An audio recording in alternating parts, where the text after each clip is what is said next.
El ajedrez te enseña a responsabilizarte por tus acciones.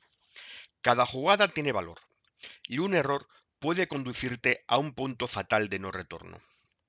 Esto solía ser un deporte, pero ahora las vidas humanas, los derechos humanos y las libertades, la dignidad humana, el presente y el futuro de nuestros países están en juego.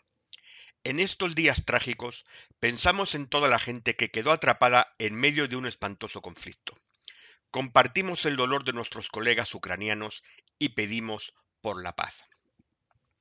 Este es un fragmento de la carta que 44 ajedrecistas rusos enviaron al presidente de la Federación Rusa de Ajedrez en el año 2022. Una carta que desde el principio firmó y apoyó nuestro protagonista. Andrei Eugenievich Esipenko nació el 22 de marzo del 2002 en la localidad de Novocherkassk, en el óblast de Rostov. Aprendió a jugar a los 5 años y a los 10 comenzó a entrenar con el gran maestro Dmitry Kryavkin. Bajo su tutela, en el año 2012 se proclamó campeón de Europa con una puntuación sorprendente de 8 puntos y medio de 9 posibles. Obtuvo el título de maestro FIDE a la edad de 11 años y el de gran maestro a los 15, justo después de ganar consecutivamente los campeonatos de Europa y del mundo sub-16. En el año 2017, Esipenko ganó notoriedad al derrotar a Sergei Karjakin en el Campeonato Mundial de Rápidas. Y en el año 2009, con 17 años, finalizó segundo en el torneo B de Tata Steel. Pero su consagración en la élite llegó en el año 2021. En este mismo torneo, pero en su categoría A, cuando derrotó al por entonces campeón del mundo Magnus Carlsen y finalizó con 8 puntos de 13 posibles, a tan solo medio punto de los vencedores finales. Su fulgurante carrera se frenó con la mayoría de edad, coincidiendo con la invasión de Ucrania y el bloqueo a los deportistas rusos. Además, su ciudad natal es fronteriza con el conflicto bélico, con todo el aspecto emocional que ello conlleva. Pero en el año 2025 volvió el prodigio ruso. A los 23 años logró su mayor éxito deportivo tras finalizar tercero en la Copa del Mundo celebrada en Goa, India, derrotando en la partida final al gran maestro uzbeko Yakuboev. Este puesto le clasificaba directamente para el torneo de candidatos que se está celebrando en estos momentos en la localidad de Chipre. Torneo de candidatos. Se dice pronto. A sus 24 años, Esipenko llega sin presión. No tiene nada que perder y mucho que ganar. Y eso le hace especialmente peligroso, porque es un jugador camaleónico capaz de adaptarse a diferentes contextos del juego y manejarse bien en ellos. Afilado en los finales y de enorme creatividad, su talento táctico le convertirá en una piedra en el zapato de adversarios más experimentados o prometedores prodigios que se sentarán ante él. Carlsen ya ha mordido el polvo ante Esipenko. Veremos lo que nos depara el futuro.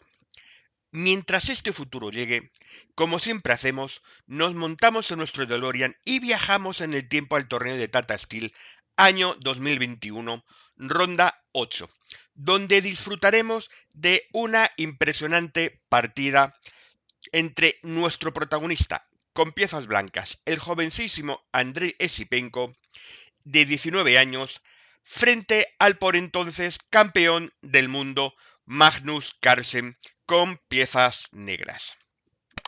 Bienvenidos una vez más a un pedazo de historia del ajedrez.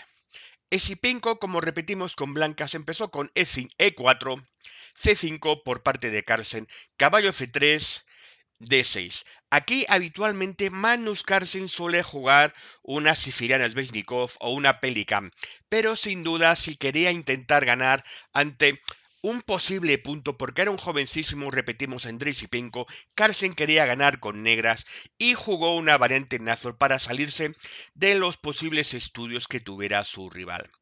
Esipenco jugó D4, C por D4, caballo por D4, caballo F6, caballo C3 y ahora A6. Tenemos una Nazor de toda la vida. Ahora, Esipenko jugó alfil E2. Sin duda recordaréis que en uno de los vídeos anteriores, en concreto el de Fabiano Caruana, vimos una partida donde el propio Caruana completó una espectacular partida contra Hikaru Nakamura jugando alfil G5. Sin embargo, en esta ocasión, Esipenko se decidió por la tranquila alfil E2. Tras esto, E6, sin duda evitando, como habíamos dicho anteriormente, E5 con líneas que le pudieran tener estudiadas, alfil E3, alfil E7. Aquí quizá a nosotros que somos gentes terrícolas, no como Magnus Carlsen, podríamos haber dicho que en vez de alfil E7 podríamos haber dicho, venga, voy a jugar B5, pero tras alfil F3 ya vemos que la torre está enfilada, y si ahora torre A7 puede seguir a tranquila caballo por E6, y vemos que el alfil en E3 está atacando la torre. También quizá tras B5 y alfil F3, el negro puede pensar, venga, voy a jugar alfil B7, pero tras E5 nuevamente estamos entrando en complicaciones que dan la ventaja a las blancas. Otra posibilidad es tras B5, alfil F3, como hemos dicho, si el negro intenta consolidar el centro con E5, seguiría caballo F5, dando también ventaja a las blancas. Y por último, si en vez de B5 el negro hubiera jugado, por ejemplo, caballo B de 7 para intentar oponerse a todas estas cosas, alfil F3, aquí el caballo negro puede ir a la casilla E5 y entonces tocar el alfil. O por ejemplo, en vez de caballo D7, como estamos comentando, la más habitual dama C7. ¿Por qué? Porque si ahora, por ejemplo, tras G4, seguiría D5, E por D5 y ahora alfil B4 con igualdad. Esas son las diferentes posibilidades que se presentan ante las negras. Sin embargo, como decimos aquí, Magnus Carlsen jugó la más normal alfil E7. Y tras esto, ahora Andrei Esipenko jugó G4, porque está amagando con avanzar G5, rectifico, ha jugado G4 porque quiere jugar G5 seguido de H4. Y aquí la posibilidad ahora de las negras es, por ejemplo, B5. ¿Por qué? Si nos damos cuenta, están iluminadas las casillas F1 y G2. ¿Por qué? Porque si ahora, por ejemplo, en vez de B5, Magnus Carlsen hubiera jugado D5, hubiera continuado E por D5, E por D5, caballo por D5, dama por D5 y ahora alfil F3, dominando diagonal y dominando columna D. Pero eso es gracias a que el alfil está en la casilla E2 y va a la casilla F3. Aquí es la importancia de la jugada intermedia de haber jugado con anterioridad el alfil E2, porque si el alfil hubiera estado en la casilla F1, esto no se podría haber llevado al lugar. Entonces, aquí ahora Andriy Sipenko jugó G5.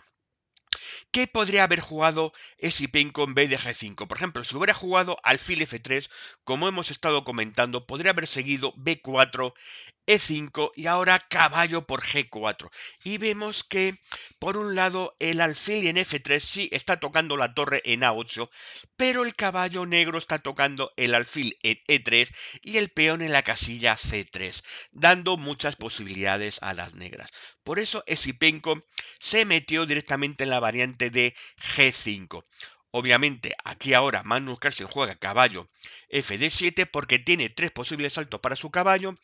Y ahora Andrei Esipenko juega la tranquila A3. ¿Por qué? Porque después de A3 aparentemente se está dejando un peón, el peón de G5. Y de hecho es lo que va a comer ahora mismo Magnus Carlsen. Alfil por G5. Veremos si la idea de Andrei Esipenko es buena o es mala. Tras alfil por G5, Esipenko jugó dama de 2 y Magnus Carlsen jugó alfil por E3. ¿Qué hubiera jugado si en vez de alfil por E3 Magnus Carlsen hubiera retirado su alfil a E7? Pues que hubiera seguido torre G1 y ya podemos ver toda la presión que están ejerciendo las blancas sobre las negras. Yo al menos no me enrocaría.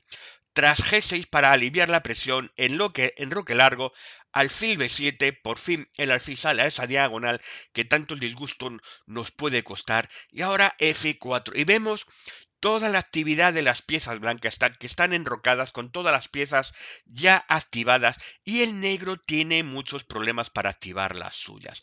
Eso es lo que hubiera ocurrido si Magnus Carlsen hubiera jugado su alfil a E7. Pero como decimos, hizo alfil por E3. Ahora, dama por E3 y ahora una mala jugada por parte de Magnus Carlsen. Vemos que aquí el blanco está preparado para ejercer presión sobre el punto G7 en el caso de que las negras quieren enrocarse. Pues Carlsen jugó dama H4 y eso es una imprecisión. Quizá Carlsen en vez de dama H4 debería haber jugado la sencilla alfil B7 y tras enroque largo dama E7 para intentar paliar la debilidad de su peón en D6. Sin embargo, como decimos, Carlsen jugó la jugada dama H4. Y esto, como veremos poco a poco, va a ser la causante de la derrota, ya lo anticipamos, la derrota de Carlsen en esta partida. Increíble. Una jugada que parece anecdótica, la jugada 12 por parte de las blancas. Aquí Esipenko jugó torre G1 ejerciendo presión, G6 en roque largo y viendo lo que se avecina, Carlsen jugó dama E7. ¿Pero por qué jugó dama E7? Porque si por ejemplo ahora hubiera jugado la que hemos vuelto a decir una y otra vez, alfil B7, hubiera seguido caballo B3 y podemos ver que por un lado el caballo tiene un salto a la casilla A5 y por otro lado la dama se va a situar en D4. Estaría tocando el peón en D6 y la torre en H8. El truco del H8. Por eso la presión de la torre en G1 para obligar a las negras a avanzar su peón a G6. Todo estaba perfectamente estudiado por parte de las negras. Por eso Magnus Carlsen no jugó alfil B7, sino que jugó dama E7. Retrocedió su dama. Ante esto, aquí ahora Esipenko jugó F4, que no es una jugada mala, pero vamos a ver que tenía una jugada ya prácticamente ganadora, pero que va a estar posible a lo largo de toda la partida. Tras dama E7, ¿qué hubiera ocurrido si Esipenko hubiera jugado ahora, por ejemplo, E5? Pues, por ejemplo, tras caballo por E5, que puede ser aparentemente una jugada normal, F4, nuevamente caballo E7 y ahora alfil E3 tocando la torre. Y si torre A7, caballo F5, atacando a la dama y atacando a la torre.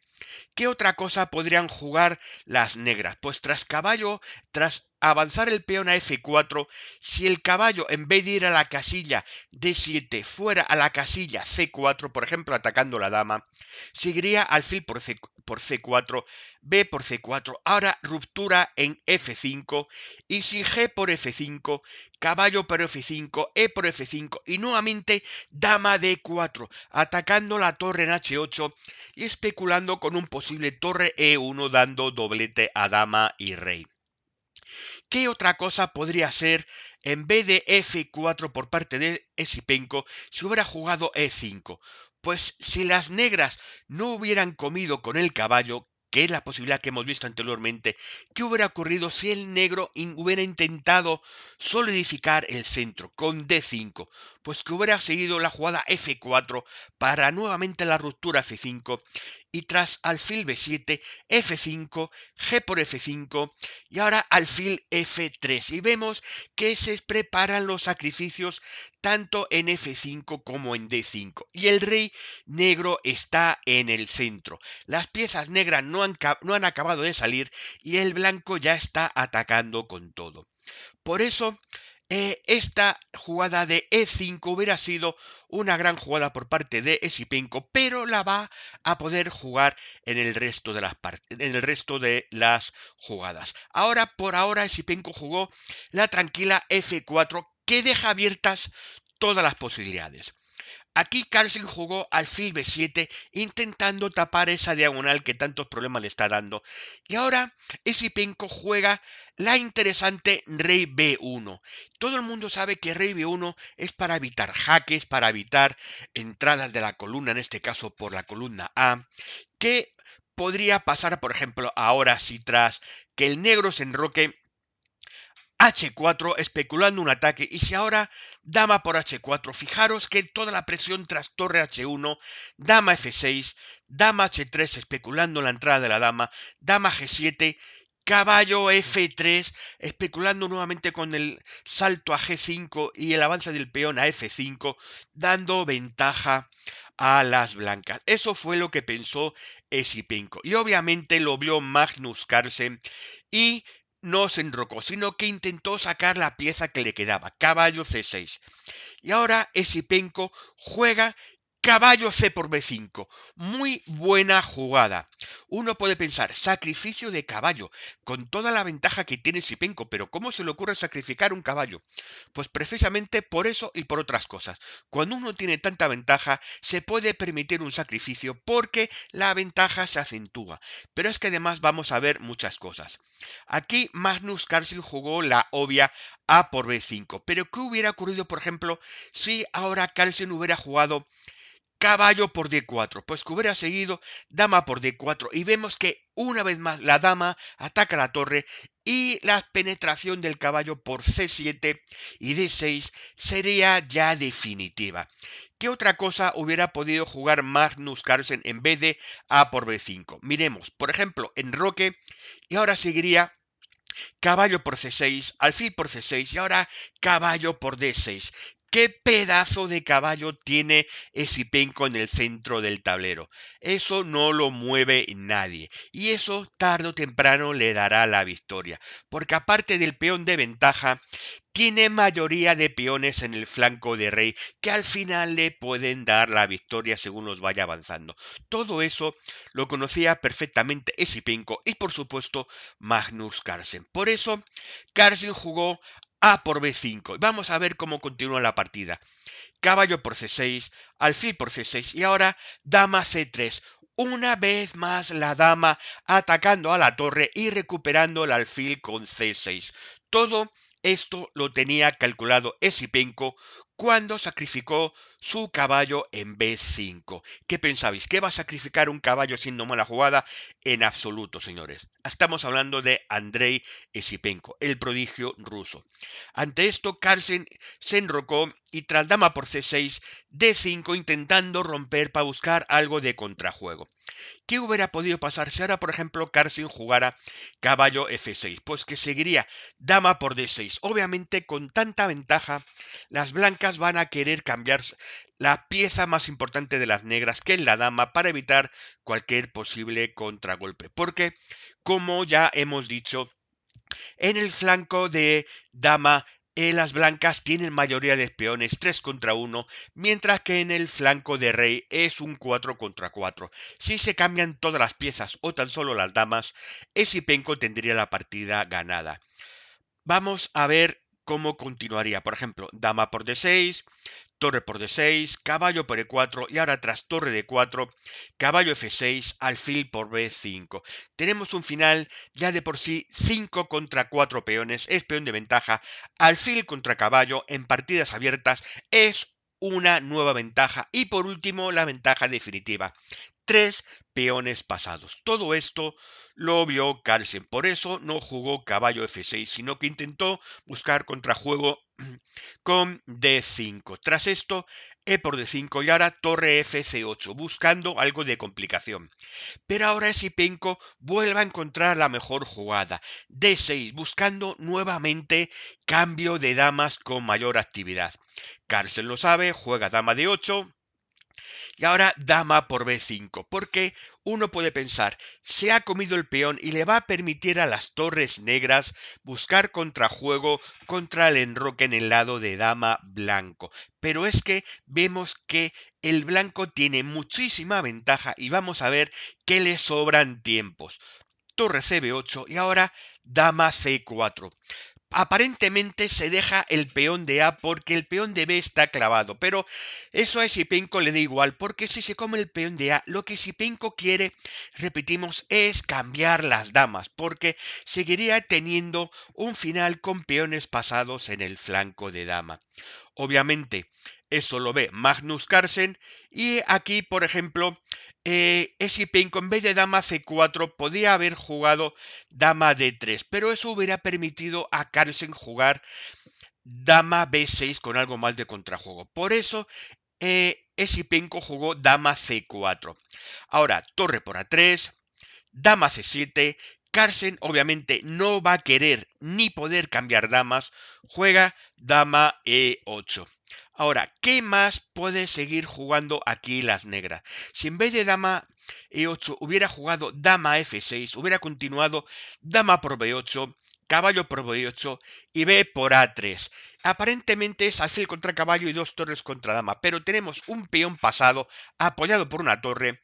El alfil se va a movilizar atacando la casilla D7 que permitirá el avance de dicho peón y además la torre que está en G1, que es la que menos movilidad tiene, se va a mover rápidamente, se va a activar como eso no es una torre, puede ser un torrón.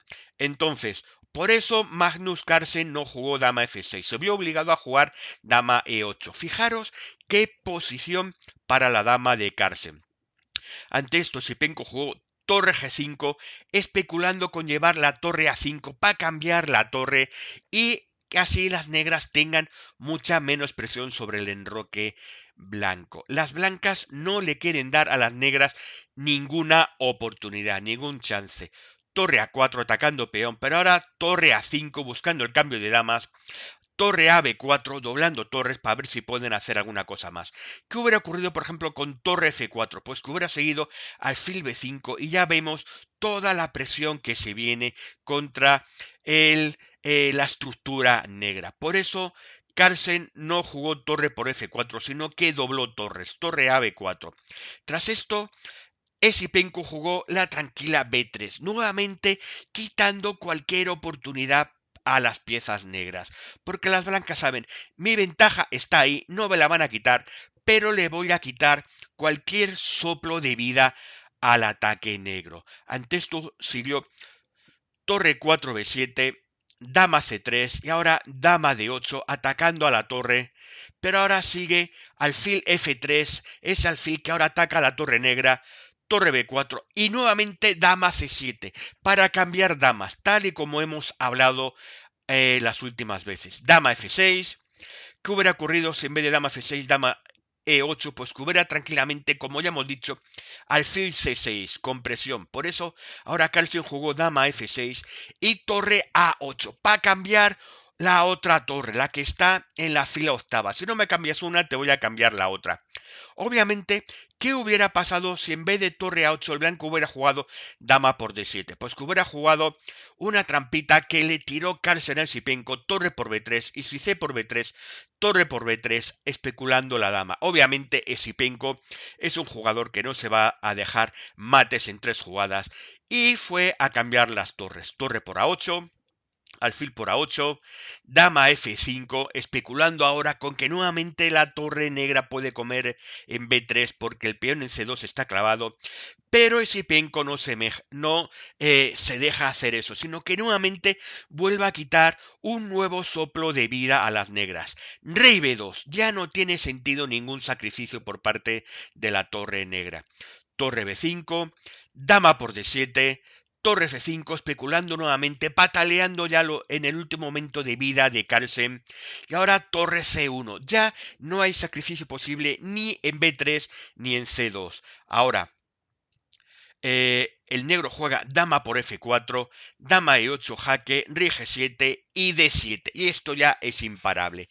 Como vemos, el blanco no ha dejado respirar al negro nada en absoluto. Y eso, como hemos dicho, posiblemente desde que en la jugada 12 de las negras, el negro jugó, Magnus Carlsen jugó dama H4. Una imprecisión que comprobó que a pesar de que no había sacado el negro ninguna pieza, es que se quedaba con tiempos de menos. Y todo eso fue perfectamente aprovechado por Andrei Sipenko. Una auténtica partidaza cuando todavía era prácticamente un desconocido en el panorama ajedrecístico. Un auténtico partidón. En fin, como decimos siempre, espero que os haya gustado el vídeo, espero que hayáis conocido un poco más de la vida de nuestro personaje, de nuestro protagonista Andrei Esipenko. Si no estáis suscritos, por favor suscribíos, que así la familia es cada vez más grande. Activar la campanilla para estar informados de todas las actualizaciones y si os ha gustado, por último, darle al like. Como siempre repito y recuerdo, un vídeo totalmente gratis todos los viernes. Un saludo y hasta el próximo vídeo.